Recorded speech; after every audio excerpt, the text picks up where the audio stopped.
Good morning, everyone. My name is Loki Karuna. I'm the Director of Artist Equity for the American Composers Orchestra, and it's my pleasure to welcome you to today's professional development session titled Composing the Future, where our very own President and CEO will offer some insights on in-school collaborations and residencies alongside the co-founder and executive director of the WHIN Music Community Charter School, Charlie Ortiz. More on both of them here in a bit. As we all continue to learn more ways in which we can support composers, we've identified that everyone isn't quite prepared for collaborations that involve young students. So I'm glad that each of you were able to join us here bright and early, just as you would have to as a composer in residence in school, maybe even earlier than 9 a.m. Eastern.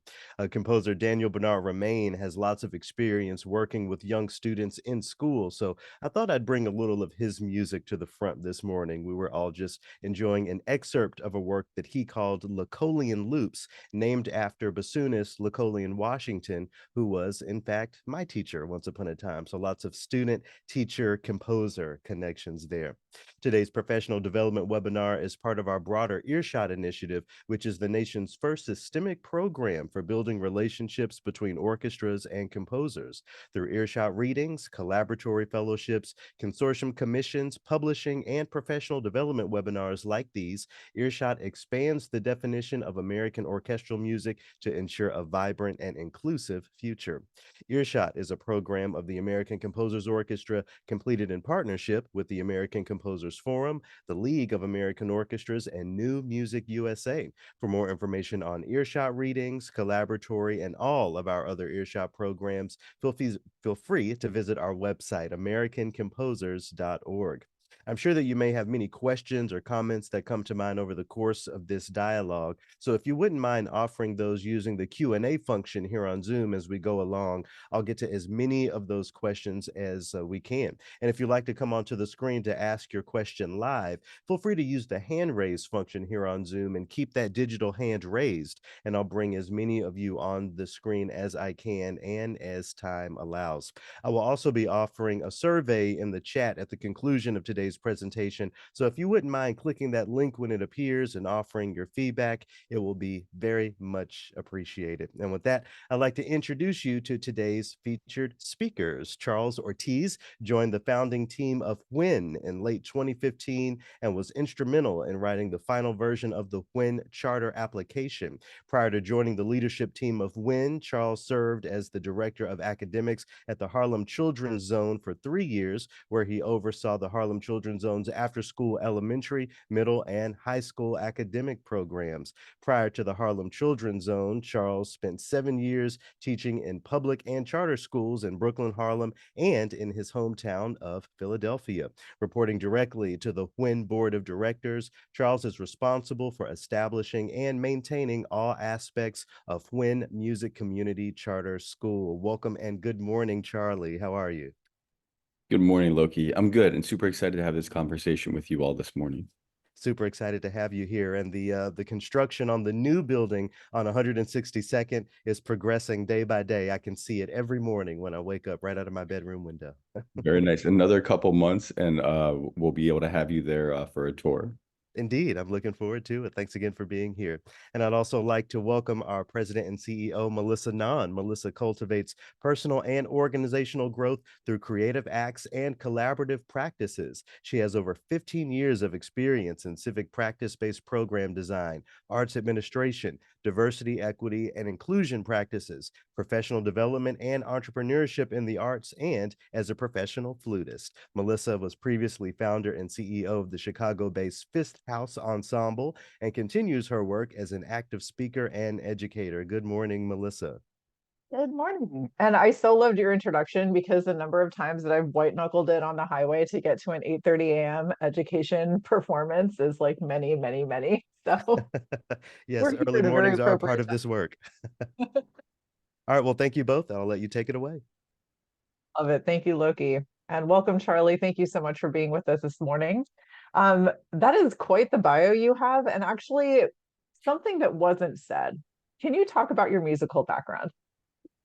Yeah, first, good morning, Melissa. Thank you so much for having me a part of this. It's a wonderful series, and I'm just really grateful to be able to share some of my experience with you and all of your audience and the many, many soon-to-be composers out there. So I started playing guitar when I was in middle school, and although I grew up in a pretty forgiving area, I really do credit the guitar with putting me on a path that was probably significantly better than a path that I was on previous. And so I just dove in really, really deep, really quick. I got my bachelor's in jazz performance with a principal on guitar from the University of the Arts in Philadelphia. My master's is in music ed, and I guess I started playing professionally in my like early to mid 20s, and played pretty regularly up until WHIN opened about, I guess, 7 or 8 years ago now. And I actually remember my first year of teaching, like in a school setting, because I was like teaching privately since I was like in undergrad. But my first year of teaching, I would literally leave school, get in a van, and either go to a rehearsal or a gig, play a gig, and then come back, sleep for like an hour or two, and then come back to teach a full day the next day. And it was I don't know how I did it looking back, but it was a great time. Oh, sounds about right.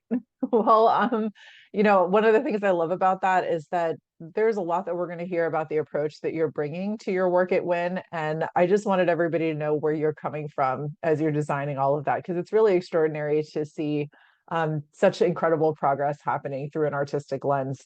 So, speaking of WHIN, and for those of you who are following along, it's WHIN. I wonder if you can share a little bit about the school, how long it's been around, and what it's accomplishing. Yeah, definitely. So WHIN, spelled WHIN, thank you. We do know the correct way to spell the word win, but our WHIN is actually an acronym for Washington Heights and Inwood, which is the communities that like we call our home base in Upper Manhattan, New York City. Basically anything above 145th Street. And so when I guess we're in our 7th year of operations, the charter was written 9 years ago, and we were approved by the state of New York 8 years ago. And it really is a homegrown effort because we're the organic outgrowth of an El Sistema after school and weekend program called the WHIN Music Project, which ultimately opened up in 2012, if I recall correctly, in the Heights. And just a whole bunch of people really liked it. And so they started to ask themselves questions about how they could do more. they had like ideas of partnerships with this organization or that organization, and a lot of other creative ideas. And one of them was, what if we build a school with music at its core? Long story short, I was able to connect with the folks who were starting it, and kind of when I got involved, I guess I kind of took the project over, and a year later we were approved by the state. We are currently a K-7, about to be a K-8 school, founded on the principles of El Sistema. And so I'm not sure if a lot of your listeners are familiar with El Sistema, but it's ultimately a social inclusion through music education program that was developed in Venezuela, really as a way to combat their intergenerational poverty, with the basic concept that if you teach people how to work together in an ensemble, it will train them on how to work well outside of an ensemble to solve the world's most complex challenges.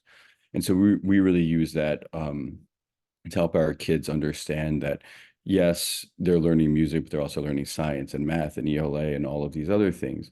But what they're really using the ensemble as a laboratory for is how to work together to solve complex challenges, so that when they grow up, or even today, they're able to use their music, their math, their literacy, their whatever, to make the world around them a better place.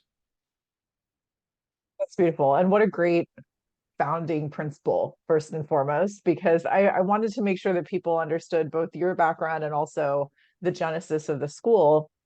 Because as we have this conversation, you're definitely not the kind of educational partner that needs to be convinced that the arts are an integral part of this process. You were actually founded with that principle in mind. Yeah, 100%.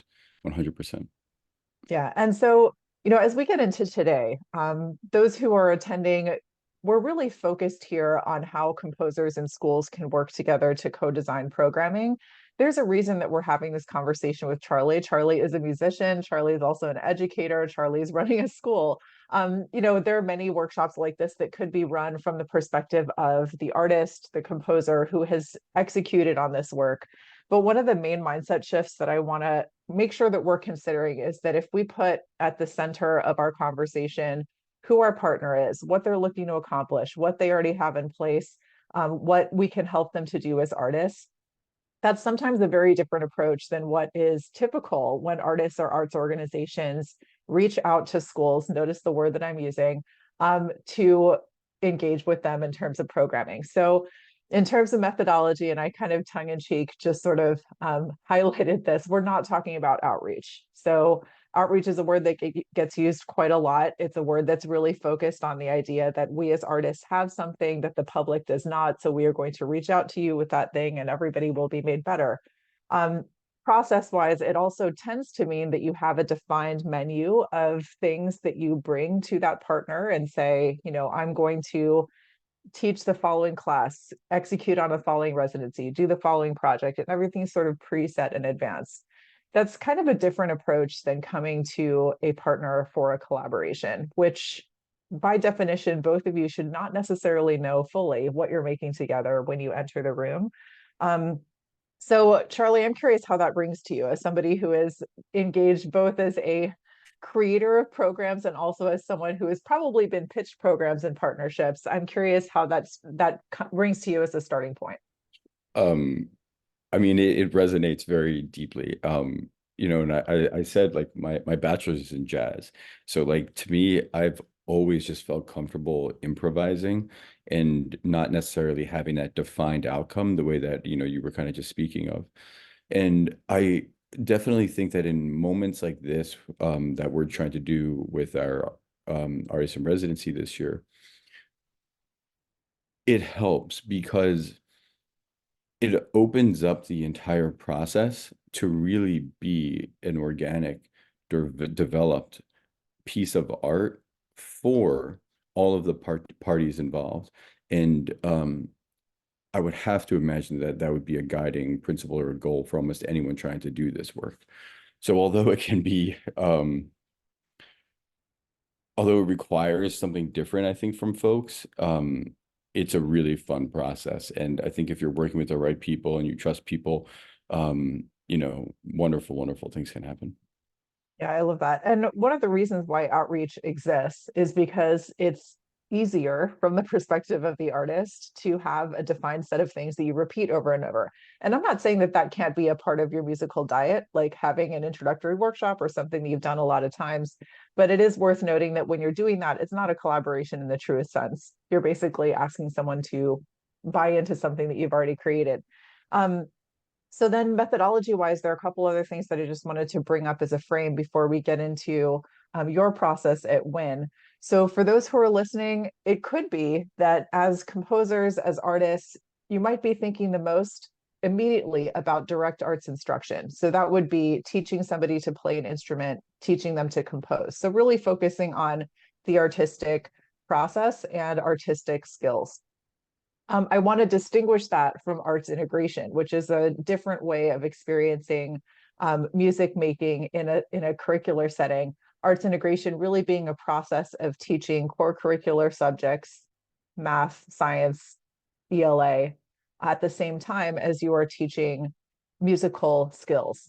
And the relationship of those to one another, I'm going to create one more branch in our discussion, which is that those connections can be literal. So they could be French music, French poetry. And that's maybe one of the first ways that people dip their toe into the water of arts integration. Or they could be process-based. So for instance, an ostinato repeats in a piece of music in the same way that a limerick has a repeating rhythm in poetry. And that's really based not on what something is, but how it works. So I'm curious, as you think about curriculum within WHIN, which of those lanes do you tend to be working in, or is it a combination of all three? Great framing. And I would say it's a combination of all three. And, one of the things, kind of going back to that improv idea and, experimentation, if I can change the framing on that one, we're still a growing school, right? And so like, we're in year 7 now. To me, it's been almost a decade, but it's still so new because every year we're growing and growing and growing. So just adding so much more. And so we've really taken a collaborative and experimental approach to all of these different things. So in some years, maybe our arts integration is getting a little bit more attention and focus and, some really cool work. Sometimes it's the connections we have between our students with disabilities, all of their related services and how they impact the orchestral setting. Sometimes it's our literacy students or all of our students in literacy and how that tracks with what they're learning from audiation in like the choral setting. And so we're always doing all three of them. But there's definitely like an ebb and a flow over the past 7 years. And I think next year, once we are fully scaled as a K-8, we're going to start to really refine all of those things and all the other parts of our model to truly be the excellence that we all know is right on our fingertips. I love it. And I just want to say to everybody listening, this is not the usual classroom that is actually doing all of these things together. So I want to just keep underlining that. We as teaching artists may sometimes be a school's only source of arts integration, or in some cases might be even one of a very few sources of direct arts instruction. So, there isn't a value system placed on whether any one of these tracks is better than the other. It's really, I think, from the perspective of you knowing what you're bringing into the room and what the intent of the project is, clarity on what you are hoping to accomplish really determines what the planning process should be and also what success looks like.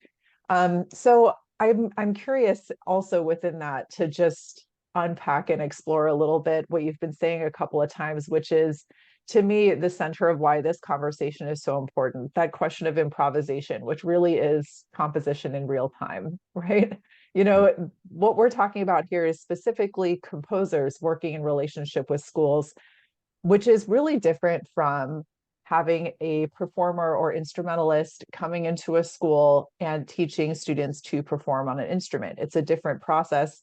And I'm curious, as you're thinking about how you are balancing the types of experiences that students have, what do you feel that students are going to get from an experience with a composer, where they are learning creativity-based work, perhaps being taught to compose or improvise, as distinct from what they will get from instruction on an instrument?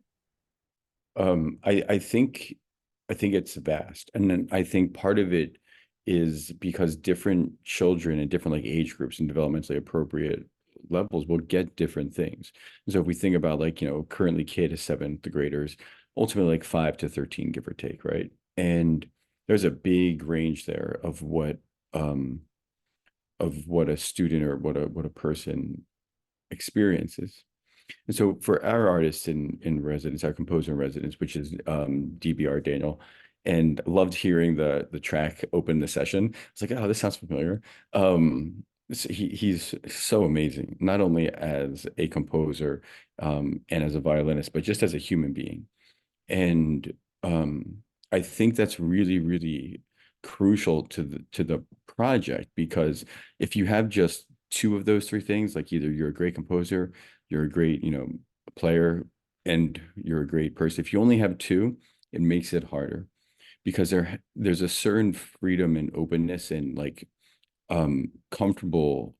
comfort with experimentation that Daniel has that's just made me feel more comfortable. And I would hope that goes both ways so that we can really support everybody going through this process. But to get to your exact question, one of the things that we didn't know we were going to do with this project when we first started was one of my favorite things. And so ultimately, Daniel has come in and literally like worked with our students um, and like kind of spur of the moment. And it was really, really cool because for some of the younger kids, it was just like a different experience than what they had ever had.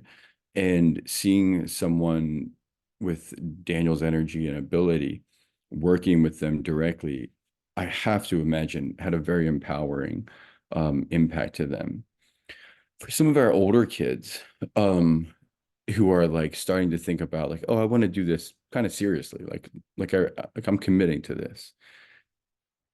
It seemed a little bit different, as in like it kind of leveled up everybody, if you will. And it was like, oh, like I can actually do this. I can actually make a living, and I can actually like put all of like the ideas that I have as an artist into the world. Like it is possible.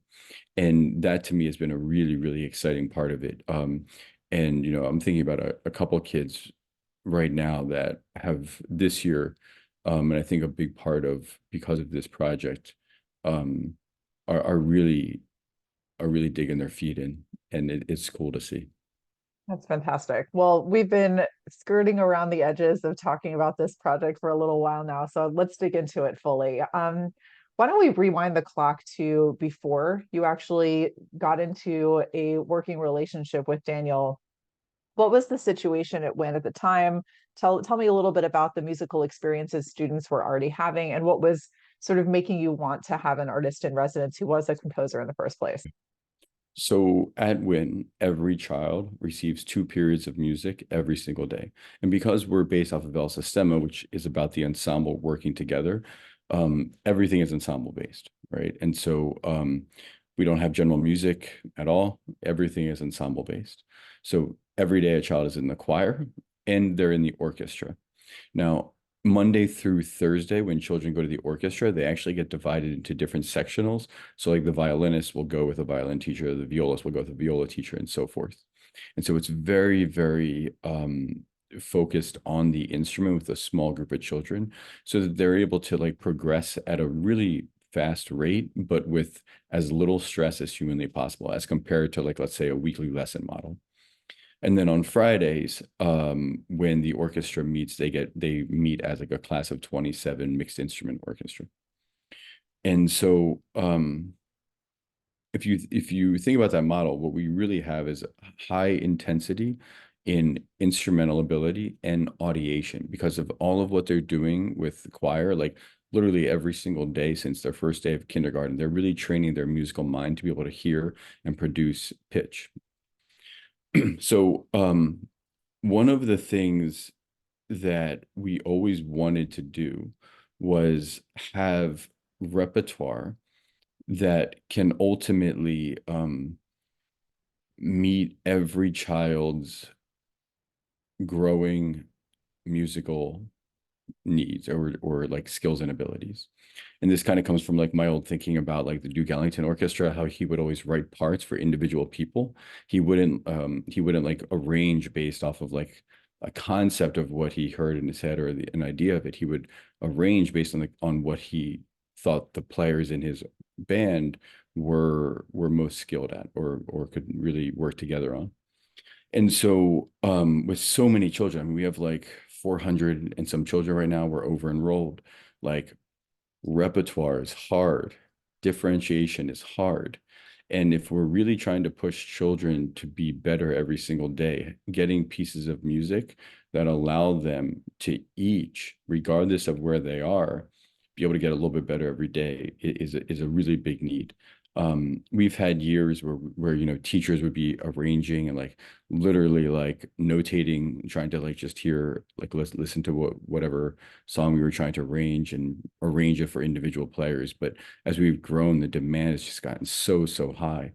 And so we really did want someone to be able to come in and write stuff for our children that would challenge them to be just a little bit better and make them have a lot of fun while playing it. And that's definitely a part of what's going on in the composer and residency program this year. Fantastic. And so I want to highlight here for everybody who's listening, this is an opportunity for you to be thinking about what would you build in response to that prompt? Because the thing that's really to be underlined here is that the solution for a school like what you've described, Charlie, is going to be completely different than what would happen if Charlie had responded with, our students have no daily music instruction. We're looking for them to have any musical experiences whatsoever. You're going to be coming into an ELA class first thing in the morning with students who, you know, do not have a language for music making already in their day. So first and foremost, the question is going to be about where are students at? Where are they going to be coming into this process? What are some of the goals that you have for them? And also potentially, if you have the opportunity, involving students in some of those early questions too could be a very helpful thing. So I'm curious, the other thing that is really helpful at the beginning is to really understand the relationship building process, because as individual composers, the way to come into a relationship like this is perhaps different from how an orchestra or a chamber ensemble would enter the room. You know, organizations can sometimes do this through organizational partnerships. As an individual, the path may feel a little bit more murky in terms of how you might actually connect to a school. So certainly you can align yourself with an orchestra. You can align yourself with an organization that provides teaching artists to multiple schools. There are ways of doing that in every city. But I also would just highlight the same thing that I highlight in many of the workshops we do here, which is that relationships are everything. And so often your way into a school may be through an individual person who is likely not the principal themselves. It may be a teacher, it may be a parent, it may be somebody else who's connected to the school professionally. So what I'm going to ask you here, Charlie, is how did you and Daniel get to know each other? And I love this question. So we have or so my assistant who's also our special projects coordinator, her name is Io, and I think she's out there listening today, so hi Io, thank you for being here. So she used to study with Daniel I think at college at some point, and maybe like this is now going back a year and a half, maybe even a little bit longer. We were thinking about going to the Sphinx concert or the Sphinx conference, and she really wanted to go, and she thought it would be really cool. And so, you know, we took some folks from the music team there. It was a great time, and we actually listened to you and Daniel present, and she Lio leaned over to me, and she's like, I used to study with him. He'd be a great person for the composer in residence. And I was like, all right, let's go talk to him. And so she approached him, they reconnected. That's when you and I spoke a little bit. And then slowly, just one small conversation after another, over the course of, I guess, a few months, Io, yourself, Daniel, someone named Annie from Daniel's side, and I were all able to just kind of put all the pieces together, at least enough of the puzzle pieces to know how to get started. And we've been running pretty strong since. I love it. And again, that's another way. So one thing that I didn't say earlier is just be visible at some of these larger gatherings, because you never know who is going to be there. If you have the opportunity to propose speaking on a panel or something like that, that can also be a way of just putting yourself front of mind. And I think I also want to thank IO for making that connection. You know, it's definitely a human-centered business that we run. So the process of relationship building is sometimes something that people think of as extra. It's actually like central to what we do here. So we started to look at some of my favorite questions to ask when first getting into a relationship with a school. So talking about where students are at the beginning, what types of things you are succeeding at already. There was a particular challenge in addition to what you articulated around being able to have repertoire that would allow for the kind of growth that you were looking for amongst your students in their musical skills. There was a particular challenge that you had experienced in terms of capacity internally to get that done, that you expressed to me in one of our planning sessions. And I wonder if you can share a little bit about what it looked like from the faculty perspective. Yeah. And so, I always try not to speak from others' perspectives because like I don't fully know. So like this is my version of what others may be thinking or feeling. But I think it was like year 2 or 3. So 5 or so years ago, I want to say like 174, maybe 200 kids. So like significantly smaller than what we currently are. We had enough literal time in the day for some of our music teachers to literally just transcribe and arrange pieces of repertoire for the exact reasons that I said earlier. And it was actually really interesting because throughout the year, like kids grow so quick at WHIN because there's so much music. And I really do think because of the choral component of it, their musical ear is just so strong. And so kids were progressing rapidly, and it made the work of transcribing and arranging for them even harder. And eventually got to the point where like the following year where there were more classes that were added, they just didn't have the time. And instead of like kind of forcing that on folks, we started to look at how to source repertoire slightly differently. And we still do arrange, and we still do try and meet all of those needs as much as possible. But I think that it's a very real challenge for music teachers to be able to have the time and energy and honestly the mental space to be able to do A, B, or C thing outside of their like, top 2 or 3 priorities about, keeping kids safe, keeping kids engaged in learning, and always progressing on that trajectory. And so one of the things that I love about what Daniel's working on right now is that it's flexible scoring, right? And I don't fully understand the depth of what that's going to be because the piece isn't done yet. But the idea of flexible composing and flexible scoring for such varied orchestras seems to make a lot of sense to me more and more. And so I'm really curious about what the WHIN team can learn about the flexible arranging and flexible writing through this process. That's great. And one of the things I love about what you just said is that a great relationship is one that creates growth for both students, faculty, staff, everybody involved in the project, and also artists themselves. Everybody grows from a process that is truly collaborative. Um, we're spending a fair amount of time on the intake process, but it's because it's really important. And I also want everyone who's listening to, again, be able to imagine the things that they could bring to the table in terms of their own artistic assets, artistic process that might be solutions based for some of the things that you're articulating. There's one other thing that I want to get into before we get into the specifics of how that rolled out in your project with Daniel. And that is that you have a really specific curriculum and set of standards that you've created at WHIN. And I wonder if you might be able to share a little bit about what that looks like and how it shows up in the classroom. Yeah, definitely. So the easiest way for me to think about this is via the lens of like academic or education state standards, usually like in ELA or math. And if you think there's maybe a better approach to have it for this conversation, let me know and I can adjust.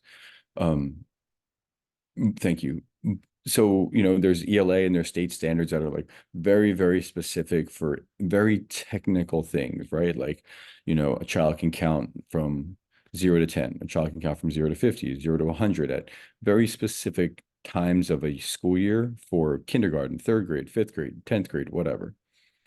And so, back when I was like teaching music, it was always like the standards weren't really as flushed out or as thorough as the ELA math and science standards that I was, also looking at. And so ultimately, way back in Philly, started to really think about what would those standards be. Like if I was plotting a year of let's say seventh graders experience in music, what would I want them to be able to accomplish, like technically, by the end of the year? Um, and that was actually the start of what we call our music benchmarks or our music standards. And so what we've done is we've actually tracked a coding system or a standard system kind of in a mirror or in a mimicking the state standards of ELA and math. So very, very technical, from K to seventh grade, soon to be K to eighth grade, with specific things that every child needs to be able to do by X time of X school year.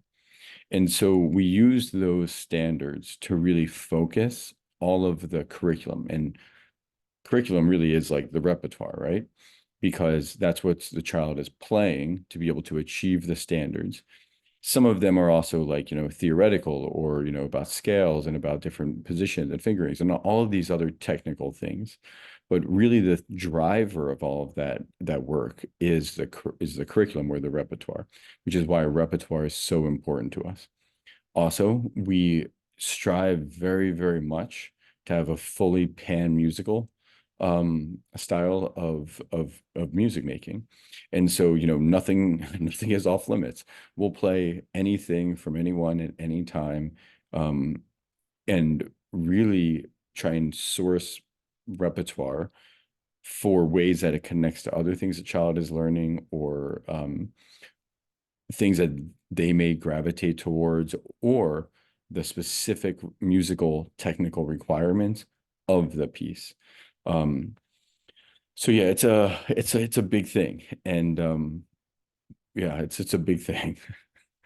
Yeah, it definitely is. And to create your own standards and curriculum is an enormous undertaking. So first of all, congratulations for that. So as we get into now the specifics of how it rolled out, I just want to unpack, if I were in the room with you as a teaching artist, hearing this for the first time, there'd be a few major takeaways for me. From the first section, I would say, first of all, this is a school whose students are accomplishing really beautiful things musically and are in need of very specific repertoire solutions that don't exist out there in the repertoire currently in order to help them on that path. So that's thing number one.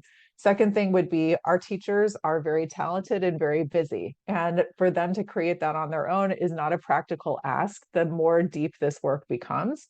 And also a successful project will be one that will not only build and deepen the skills of the students, but also help the capacity and deepen the skills of the faculty as well in doing that on an ongoing basis.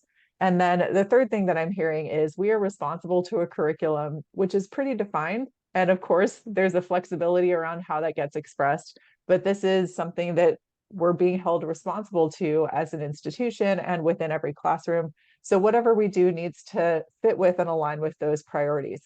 And I'm underlining that point because in many early relationships with schools, your social license to operate, basically the permission you get to come into that school and into that classroom, is going to be based on your ability to very clearly address the things that are articulated to you, and also in most cases to address the core standards that teachers are responsible to at every moment of their day. I've been a teaching artist in classrooms where the standard had to be written on the board every moment of every day. And if the teacher was not teaching to that standard and someone walked by and saw that, that would be a huge issue. And that's not always the way that things need to go, but I'm saying that that can happen sometimes. And from my perspective, for us to be able to be in a place where we are solutions focused and able to help a school and students and teachers meet their needs is often the difference between getting into the room and not getting into the room. As much as we might like to believe that our presence, just as it is always going to be additive just because time is usually the resource that is the hardest to come by. Anything you might add to that? I've kind of gone off for a little bit just from the other side on the teaching artist side of what the experience can be like. I mean, I think it makes a lot of sense. And, the one thing that I really appreciate, or many things that I appreciate about that, the one that kind of like resonated, I guess the most deeply right now is, and I forget exactly how you said it, but ultimately, like, you know, the things that the school is responsible for, right? And so, I mean, we're responsible for a lot. And so it is not the easiest for us to just open up the doors and be like, hey, like, welcome, like, go do you, right? Because we are responsible for so much, not just from like a state compliance level, which is obviously very, very real, but also, our reputation. We're over enrolled. Like, families know about us, community folk know about us, because we've established the program that we have. And so we are very, very protective over all things of the school, because we need to make sure that whatever happens is happening within the image of who and what we actually are. The other thing that I was kind of thinking about while hearing you say that is, like, I think there's something about the initial planning or getting to know each other that is so, so important, because, for Daniel, like, we kind of have opened the doors, but it was only after like 6 months of trying to talk through everything. So once we got to a point where we knew what we were doing, or at least knew we were going to be doing a project together officially, we were so mission aligned, we were so vision aligned. We had talked about what, the necessary boundaries were here, maybe what they were there. We talked about, everything. And so there's something about developing that relationship in a very organic and authentic way that'll, I think, when done well, can set up a scenario where the boundaries are clearly known by all, so that everyone can freely and autonomously exist within that, so that everybody can really be doing their absolute best. And I think that when that happens, it's like it just grows and grows and grows, and there's so much great work that can come out of that. That's beautifully said. So it sounds like a great project comes from a great relationship and great planning, which is why we've spent so much time on that here. So is there anything else you would share about the planning process with Daniel specifically? Any things that happened in the early stages of designing what would actually be? So um I have to, give it out to Daniel and his team on this, because they were so open and so curious. And so I think a large part of what we enjoy most about it has come from, Daniel being creative and, being thoughtful about, like, oh, what if we tried this? What if we tried that? Oh, could we do this? Could we do that? And, experimenting with this, experimenting with this other thing in a class. Um, and so there's a certain amount of really thoughtful experimentation that I feel like he has done since day one. And I think that has, one, really helped students and staff. I think it has made people excited and really, really intrigued with what we're doing. I think he's having a great time with it.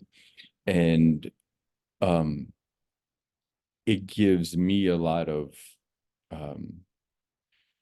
a lot of like security and comfort. And I think that his ability to be really thoughtful and creative and experimentative has been a really, really wonderful part of this project.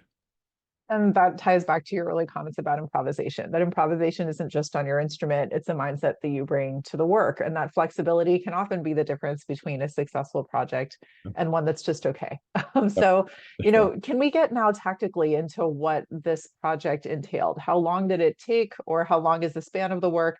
And also, what are some of the activities that are taking place between the two of you at the school? Yeah, definitely. And so we're technically looking at it on like an annual basis, because the school really does want to like do this every year moving forward.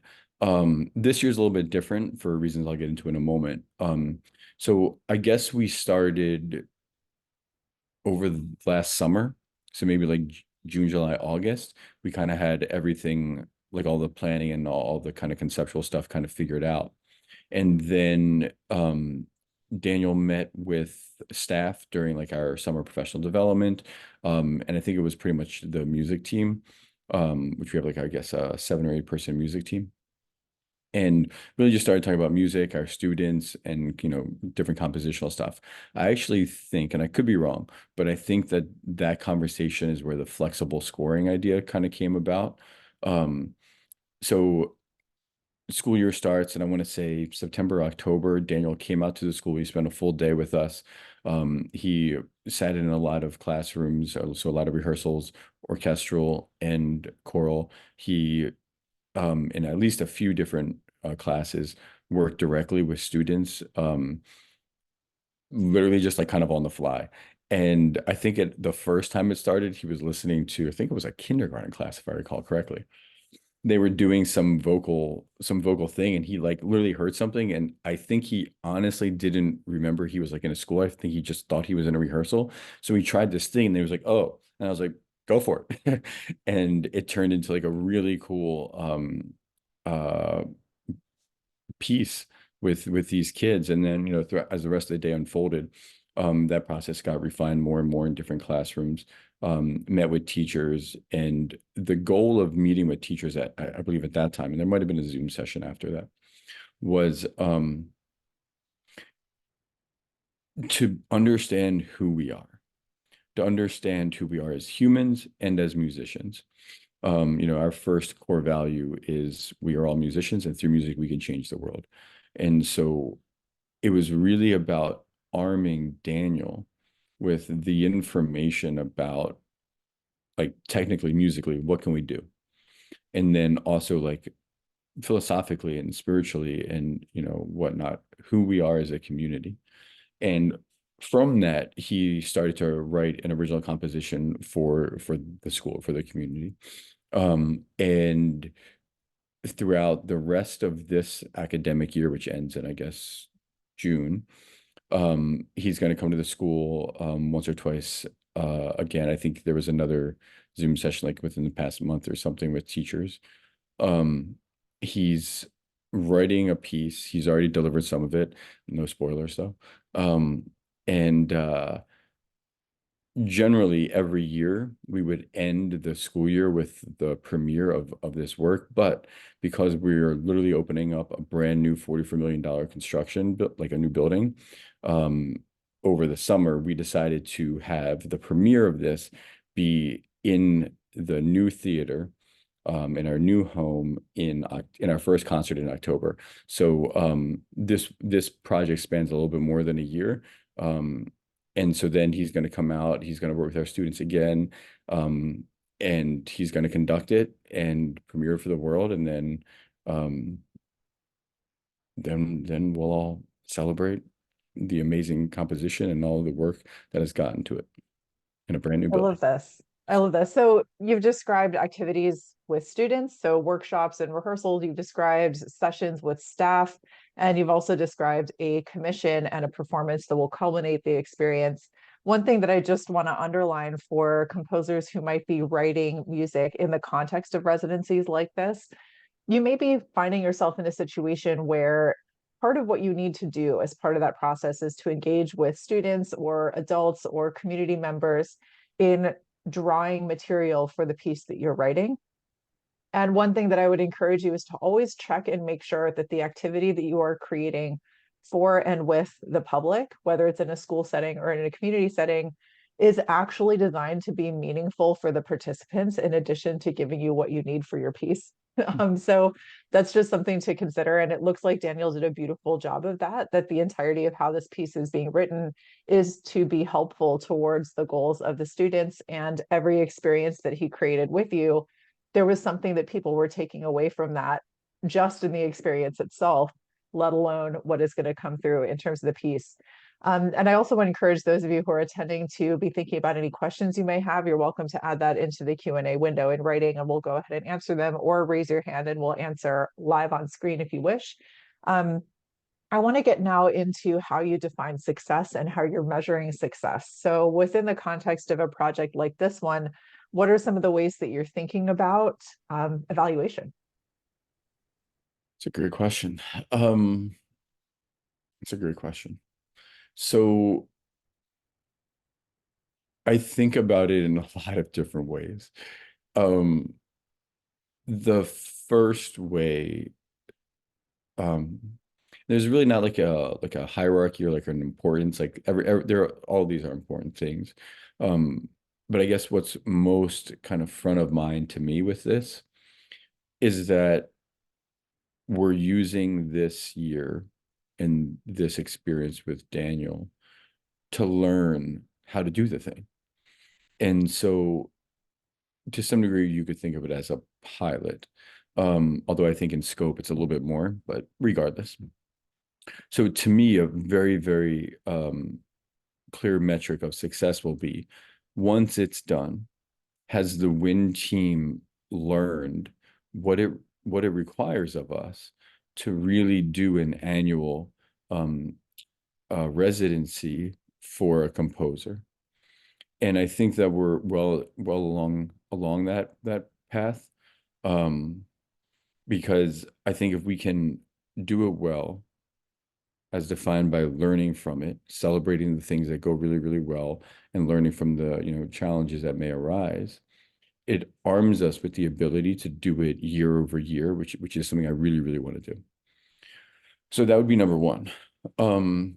Number two, I think that is, if our students can gain a few different things out of the process. One, and most people would be surprised I'm saying it's not about their musical ability right off the top, but can they see that there's somebody who comes from a similar background and a similar story composing modern, contemporary, classical works that are cool, so that our students can be like, oh, like there's something here, like there's more to this. And I think that especially for our older students, that coming through it is a big metric of success. After that, I really do think our kids' musical abilities are their abilities of being a citizen artist, i.e., understanding that they can use the medium to impact the world around them. Have those things gotten better?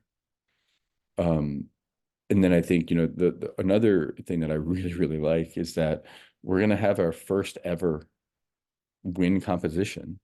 Like, it's going to be published, like schools across the world can, play it. But it will be truly an original composition about who we are. And that to me is very, very cool. Yeah, that's super great. And everything you've articulated in terms of a goal is beautiful and very deeply connected to the design and intent of the project. For those who are listening, I'll offer a few sort of tactical things that might be a part of your evaluation toolkit. Some of them might be things like pre and post conversations with faculty and staff to kind of get a sense for what is happening already. Perhaps in the middle, you'll want to create opportunities for feedback between the teaching artist and faculty so that you can iterate and respond to things that you're learning midstream.